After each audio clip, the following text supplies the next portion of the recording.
Hi everyone, welcome to the second of our March mobility workouts. Patsy's helping me again today and she's going to show you a few more exercises you can do, this time standing up. The first one she's going to show you is a backward leg raise. So you'll notice here she's using the chair for support. You can also use a wall or anything really that helps you stay upright. And she's leading with that back leg. She's going to try and keep her leg as straight as possible, keeping the hips nice and pointing forwards. There's no tilting in the hips. This is all about working the back of the leg and the bottom. She's keeping herself nice and upright. You can see that the lift is coming from her bottom and not coming from her back. She's going to do 10 on this side and then 10 on the other. Next, we've got our trusty cans again, and Patsy's going to show us a shoulder press using the cans. She's going to reach those cans above her head and then come back down to like a W shape. Perfect. This is really good for building strength in those shoulders and making sure we can still do all those things we need to do around the house. They involve reaching and pushing away. Good. She's trying to show you here that she's not letting her shoulder blades go up to her ears. She's keeping everything nice and still, particularly in her lower back, and her feet are nice and planted firmly in the ground. Head is looking forward. Again, she's doing 10 of these before she takes a break. The next one Pat's going to show you is a side leg raise. Again, really good for the bottom and building strength all in those hips. You'll notice as she lifts the leg to the side, she doesn't come up too high. She doesn't want to collapse in through the waist. She's keeping that supporting leg strong. It's straight but not locked at the knee. And she's just lifting that leg up to the side to get some nice movement all in the hips and in the bottom muscles.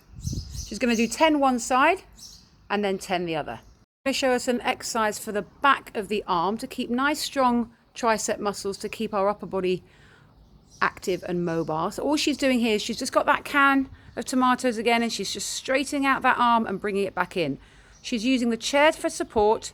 She's making sure her back isn't in a strange position. It's all very comfortable. And again, she's doing 10 each side. She can lift her elbow up even higher and then she'll get a real movement in the back of that arm. There you go. You can now see the muscles at the back of her arm working beautifully. 10 each side.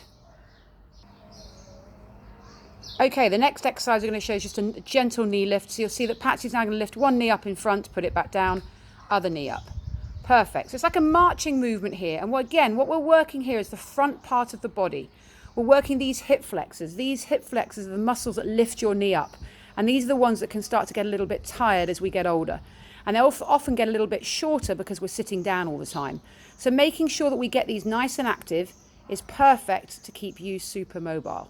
You can also just do 10 on each side if you want, or you can alternate like Patsy's doing. And the final exercise we've got is just press ups using the wall. So Pat's just going to lower herself towards the wall and come back out. She wants to make sure that her arms are nice and wide so it gets into the pectoral muscles, i.e. your chest muscles. And she's lowering her chest towards the wall, but keeping the rest of her body in a long plank. She's not folding at the hip. She's not letting her bum stick out. It's like a long plank going towards the wall and back out. If she brings her hands close together, she'll work the back of her body a bit more. There you go. And that's a little bit harder. If she goes back to wide again, it'll get back into more of the chest muscles. Again, she's going to do 10 of these in total.